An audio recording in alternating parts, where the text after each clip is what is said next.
Hi everyone, I'm Dale Smith, aka Journo Dale, and we're here to talk about Canadian politics.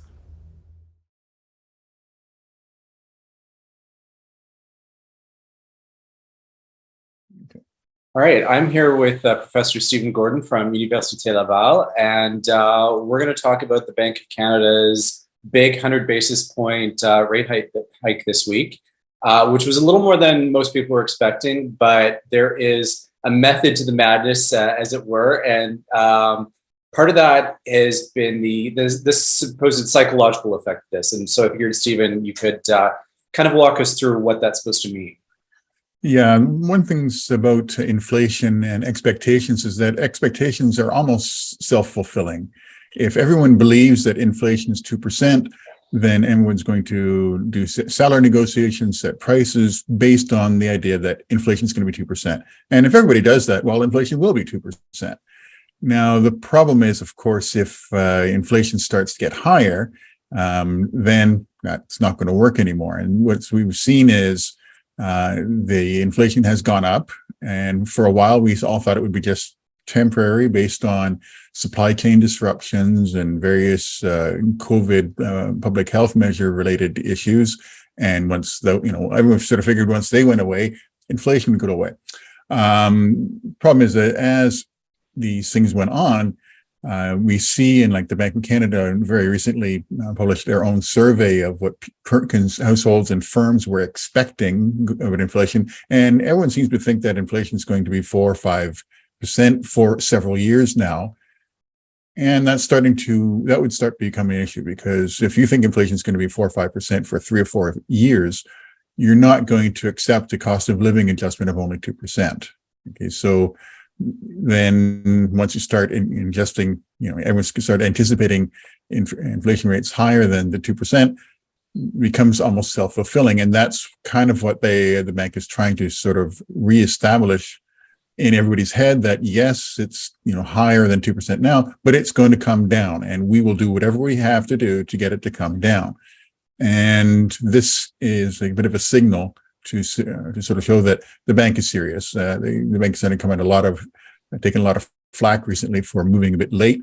I think some of that criticism is well deserved, or it deserves in the sense that it did move too late, and the bank is kind of playing catch up now. Okay, and one of the things when you're talking about the kind of expectation is there was a chart in the monetary policy report about the potential of a wage spiral. And I'm wondering if you can explain that for the layperson as to what that means. Yeah, that's basically the idea is, I suppose, that it's a spiral. So it doesn't really matter there's no real where it starts. Okay, there's a feedback. It goes back and they feedback on each other. Suppose we have a wage increase of, let's say, 5%. Well, firms are going to say, well, my costs have gone up by 5%. Prices go up by 5%. Everyone sees, oh, prices are up by 5%. We need a wage increase of 5%. And so these things just these spirals in the sense that we might have to have a situation where everybody is always on catch up. So we've seen 5%. We want more. We get 5%. Oops, hold it. And now it's inflation 6%. And then it just keeps getting, both parts get higher and higher. Mm-hmm. Both firms and workers find that whatever price increase they just had wasn't enough, and they want to catch up. It means they have to have even higher, and it spirals out of control. So that's the idea. You want to, then what the really bank really wants to do is break that psychology of thinking, whatever inflation is going to be, I'm going to underestimate it. So I'm going to just try to guess even higher. And when you have a situation where everyone's always trying to increase by more, everything will increase by more. And on the one hand, I'm thinking this is why it's wage and price controls when we think about that kind of a mechanism. The other thing that it makes me think of, though, is that we're in a period of extreme tight labor markets, so wages are going to go up as a result of that. So I guess how do you keep that from feeding into that same spiral? That's actually why it makes it even more tricky, because we do expect wages to go higher just because of the tight labor market and demographics and various. So the risk is, we sort of know that there will be some increase in wages. The problem would be is if the increase in wages would be goes beyond what these, what the real factors would suggest. And of course, nobody really knows by how much wages should go up to, absorb all that excess demand for labor. So that makes it even more tricky. No one wants to say that no wage increase is justified.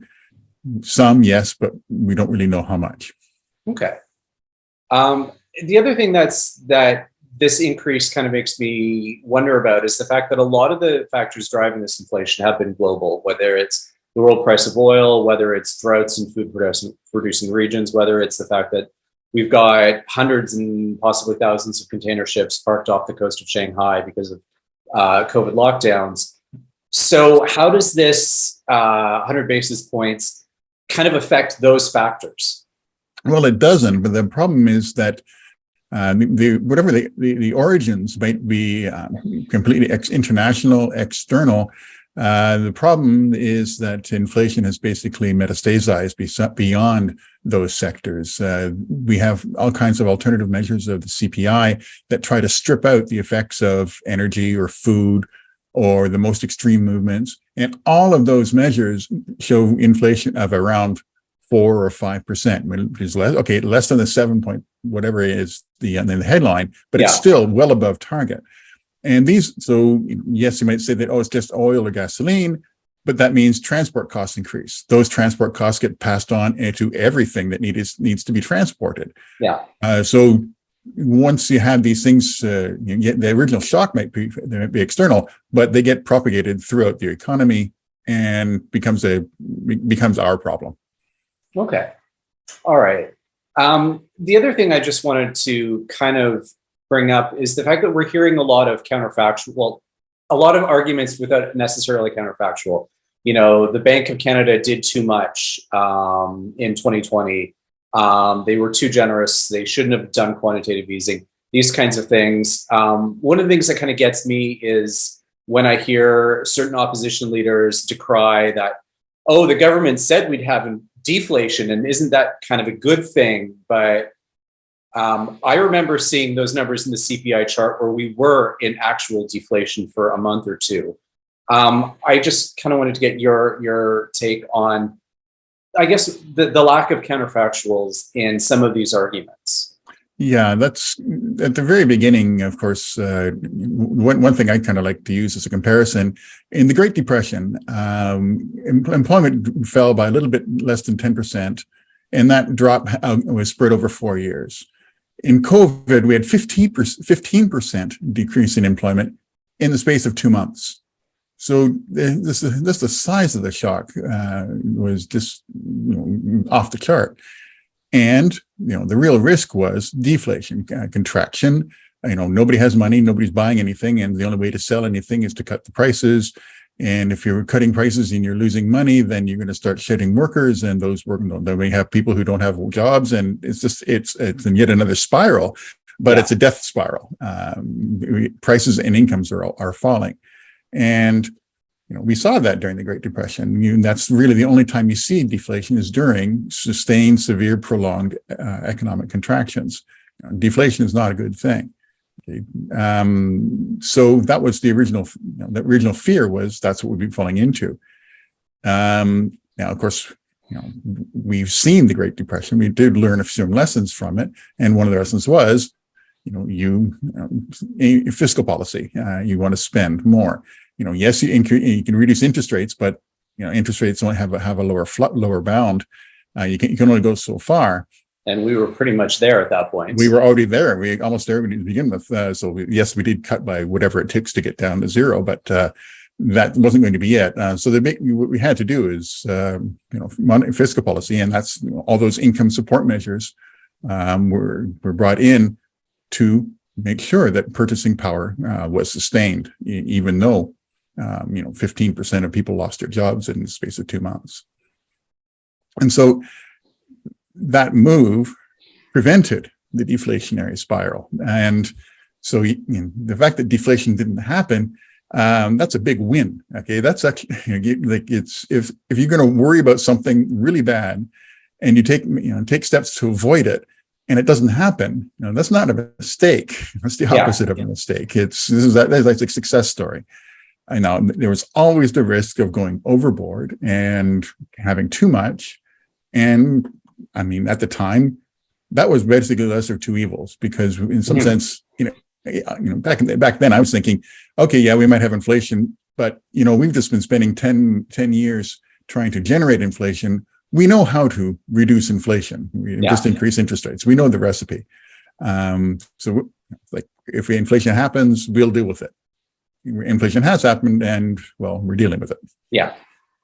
I think it's just possibly also that the timeline for dealing with this is a little longer than some people tend to expect. Yeah, and in some sense, also, the whole idea that it was actually too much. It took a while to sort of settle in, because those income support measures were perhaps the goal was to maintain disposable income.